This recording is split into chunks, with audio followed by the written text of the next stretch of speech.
जय हिंद दोस्तों, Charlie academy से मैं जीतू फौजी, आपका दोस्त, आपका भाई, आपका ट्रेनर। आप स्क्रीन पे देख रहे होंगे कि टूर ऑफ ड्यूटी को बोला सोल्जर फिल्टर मिशन, मतलब कि अब इंडियन आर्मी में टूर ऑफ ड्यूटी ही चलेगा और इसके अकॉर्डिंग ये लोग सोल्जर को फिल्टर करने का एक जो जरिया बनाया कि एक मजबूत सोल्जर ढूंढने का, एक देश की शक्ति को मजबूत बनाने का जो तरीका, उसके अकॉर्डिंग इन्होंने डायग्राम बताया। इसके अंदर मैंने अपने डायग्राम से आपको तरीके से समझाने की कोशिश की, जो हमारे विशेषज्ञ हैं, थल सेना, जो हमारे ओल्ड थल सेना है, या फिर जो हमारे चीफ और बहुत सारे लोगों ने इसके अंदर अपना ओपिनियन दिया है कि ये किस तरीके से कैसे काम करेगा और किस तरीके से बच्चों के फायदेमंद होगा और किस तरीके से इसको मैंने आपके सामने जो किया आपको दिखाता हूं। पहले जो भर्तियां ओल्ड आर्मी का चलता था, जो ओल्ड आर्मी की भर्तियां होती थी, उसके अंदर बताते हैं कि जैसे 100% बच्चे जो भर्ती देखते थे उसमें से 80% बच्चे वो बाहर हो जाते थे, कोई डॉक्यूमेंट्स के में से, कोई फिजिकल में, कोई मेडिकल में या कोई रिटर्न में, और 80% बाहर हो जाते थे और 20% बच्चे इंडियन आर्मी का पार्ट बन पाते थे। तो ये जो 80% बच्चे होते थे ये पूरे के पूरे ये बेरोजगार हो जाते थे,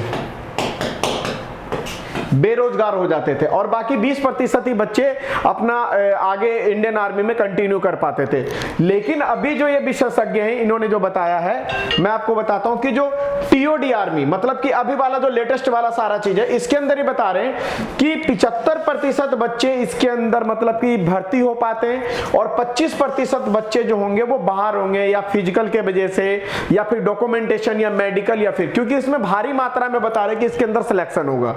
तो ये किस तरीके से कैसे काम होगा मैं आपको बताता हूं। सबसे पहले हम लोग इसके अंदर देखते हैं कि जो ओल्ड में जो 20% बच्चे भर्ती होते थे, वो देखिए यहाँ पे वो लॉन्ग टाइम के लिए इसके अंदर होते थे और वो पूरा का पूरा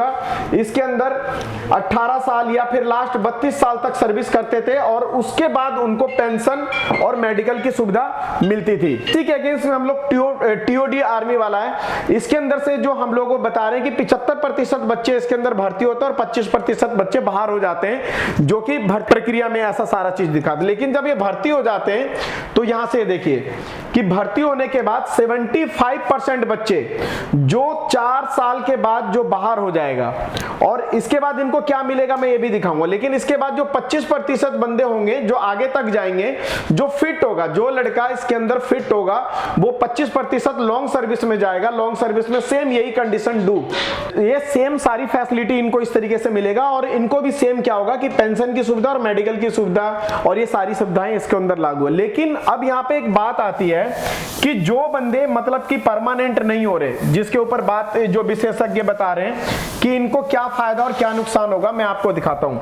कि जो बंदे इसके अंदर परमानेंट नहीं हो रहे, जो 4 साल के बाद अपना वापसी हो रहे हैं, 75% जो 4 साल बाद वापसी जा रहे हैं, उनको देखिए क्या क्या चीजें मिलेंगी। सबसे पहले तो यहाँ पे उनको सर्विस के बाद 12 लाख रुपए जो उनको पेमेंट मिला है, पेमेंट के अलावा जो इनको ग्रेजुएटी के रूप में मिलेगा वो 12 लाख रुपए के समथिंग जो भी अमाउंट बता रहे लगभग वो आपको मिलेगा। उसके बाद जो बच्चे 10वीं से जा रहे होंगे उनको 12वीं का, और जो 12वीं से जा रहे होंगे उनको ग्रेजुएशन का ये सर्टिफिकेट यहां से प्रोवाइड करवाया जाएगा। और उसके बाद जब वो इंडियन आर्मी से वापसी आ रहे होंगे तो इनको 15% लगभग आरक्षण पुलिस महकमे में, पैरामिलिट्री फोर्सेस में, और किसी किसी में तो डायरेक्ट उनको बता दिया गया कि आपको ही लिया जाएगा। तो एक 15% आरक्षण का बता रखा है। स्किल के बारे में जैसे थल सेना अध्यक्ष ने बताया था कि इस 4 साल में जो आपका 6 महीने का ट्रेनिंग होगा, उसके बाद आपको सेम जैसे पुराने वाले इंडियन आर्मी के अंदर सोल्जरों को जो स्किल ट्रेनिंग दिया जाता था, चाहे वो पैरा कमांडो का हो या फिर उसके अंदर पीटीआई, एडीआई, जेडीआई, काफी सारे कोर्स होते थे जो कि आप अगर सिविल के अंदर जैसे सर्वे हो गए, ऑपरेटर हो गए, तो वो स्किल आपको सिखाया जाएगा जो कि आपको सिविल के अंदर बहुत सारे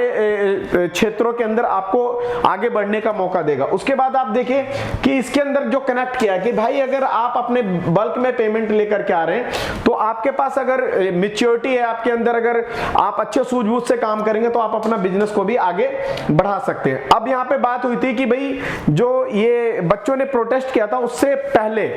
और उसके बाद जो यहाँ पे क्लियर किया, क्योंकि थल सेना ने बताया था कि बहुत सारी चीजें इसके अंदर हमने इंप्लीमेंट कर रखा था जो कि हमने हाइड कर रखा था। लेकिन अब हम आपको बताते हैं कि इसमें जो कैजुअलिटी अमाउंट था जो उसके अंदर 45-48 लाख रुपए दिखा रखा है कि अगर किसी सोल्जर को कोई भी कैजुअलिटी हो जाती है ड्यूटी के दौरान या फिर किसी भी तरीके से, तो उसको 48 लाख रुपए वहां पे मिलेगा। और अगर कोई शहीद हो जाता है, अगर कोई कोई हमारा देश का सोल्जर जवान शहीद हो जाता तो उसको सेम जैसे पुराने वाले लॉन्ग सर्विस वाले बंदों को 1 करोड़ रुपए दिया जाता, उसी तरीके से 1 करोड़ रुपए इसमें दिया जाएगा। आप अपने सुझाव हो या फिर किसी भी तरीके का कोई भी अगर आप मन में क्वेश्चन हो तो आप नीचे कमेंट्स में डाल सकते हैं। ठीक है, जय हिंद दोस्तों।